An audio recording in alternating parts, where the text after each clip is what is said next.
and then came back when... Andrew? Kasa? Kasa? Aye. So, tell us how your journey has been since last night when we heard that you had a problem. It's not been a good journey. As you know, we have been here since last night from 8 o'clock up to this morning. And last night we came prepared to board the plane at 9:30 to go to Harare to catch up with the people's president for the burial of Jangarai, who was the former prime minister of Zimbabwe. When we came here, we knew that nobody was going to stand on our way because we were armed with court orders, which we showed to the officers who were here. But before I get to that, if anybody has the audacity of calling Kenya a free country, I think from the experiences we've had today and what other Kenyans have experienced, that matter should no longer be in doubt, that we have become a police state, we have become a rogue state, where the constitutional rights do not matter anymore. It depends on the whims and the decisions of the executive, however unlawful or unconstitutional they are. And a country in which a citizen cannot leave or re-enter, because one of the questions we're asking ourselves that if at all we leave, are we going to be able to come back? And if we come back, are we going to be able to remain here? Because in the with the Kenyan government now, you never know. They could say you belong to another country, or probably for my sake, they could say Sudan or some other place. So this matter should no longer be in doubt, that we are living in times that I didn't even experience during President Moi's rule. But yesterday when we got here, and I want to show you a demonstration how this state works. In my passport, actually they had stamped it with the endorsement exit, which meant I could leave. And then when my colleague, Mr. Jimmy Wanjigi, presented his, all went bunkers because they went for his passport and took it and ran away with it upstairs, and they came back and said, we are not going to allow you to travel. We are not going to give you back your passport. That is in relation to my colleague, Mr. Wanjigi. My passport, which had already been endorsed exit, I said, okay, I can now go because there's an endorsement that I can go. They said you cannot also not go. So we had a standoff from last night, trying to seek an explanation, trying to understand why they would flout court orders. And it is only up to this morning that there was a change of heart. Now, there's something which the Director of Immigration Services is trying to say, that, he didn't see any court orders.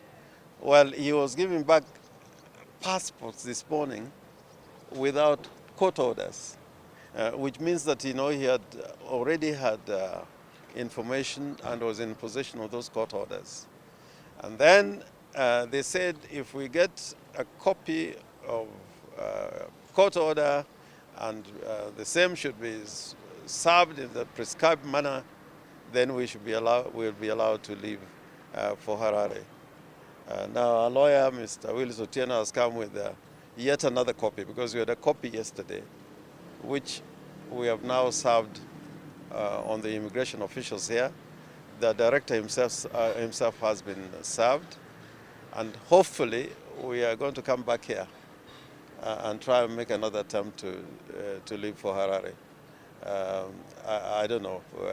I cannot rely on their word, although they have said, now we can leave the country and go to Harare.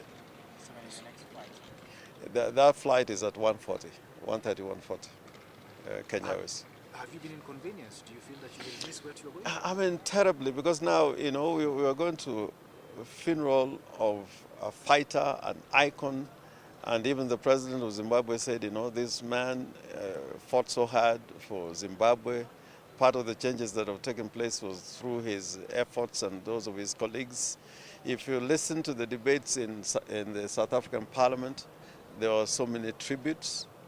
And Mr. Tsvangirai has not been you know, a stranger here in Kenya. He has come here many times, including when we have had family tragedies, like when the people's president lost his son.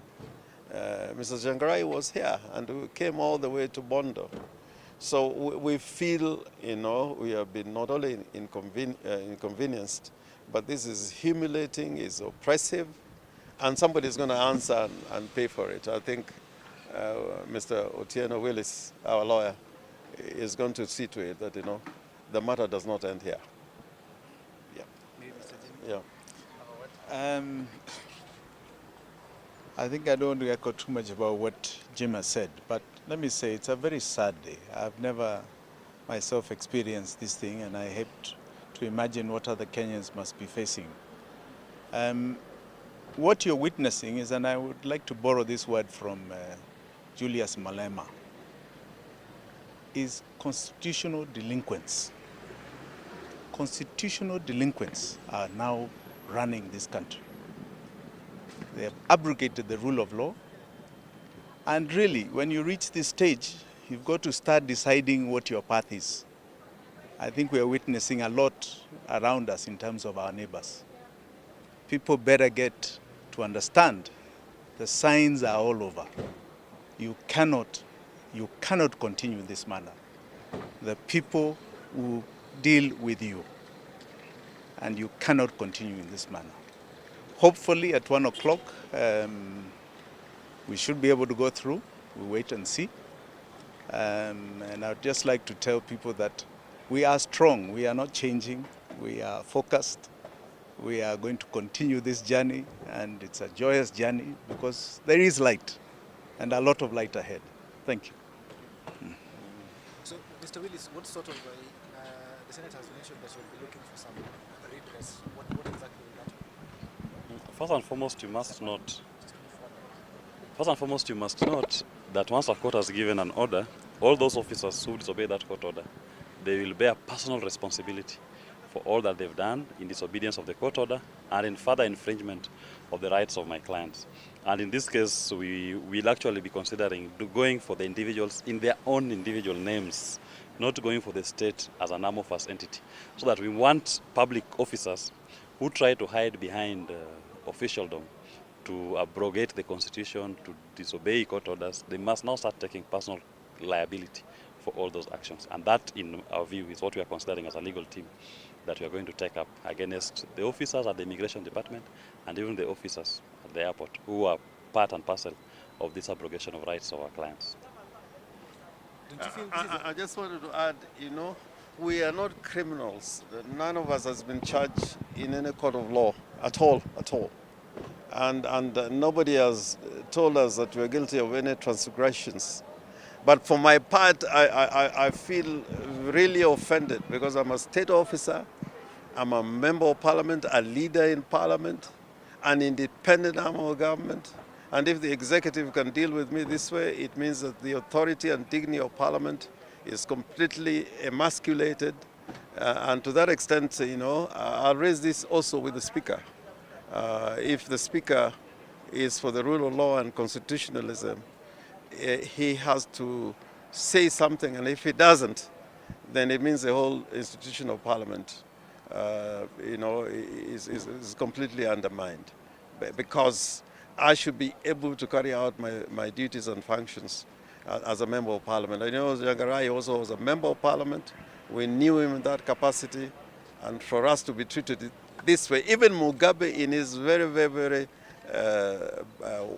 bad days, he still allowed Morgan to travel to South Africa, to here, to Washington, to London. He never really interfered.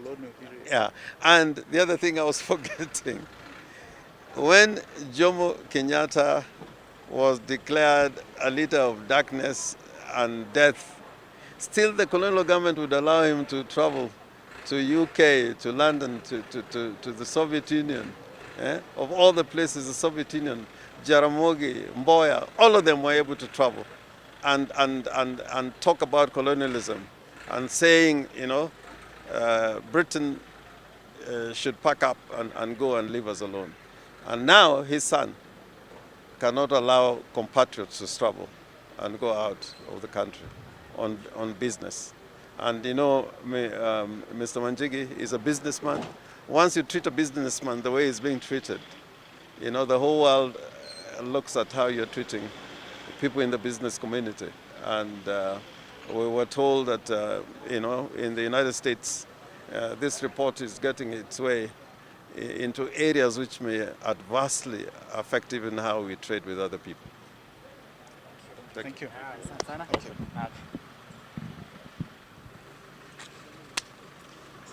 Salamu sana wale. Uko fiti? Good to see you.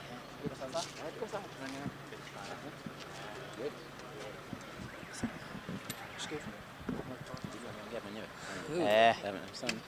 Constitutional abrogation. Good.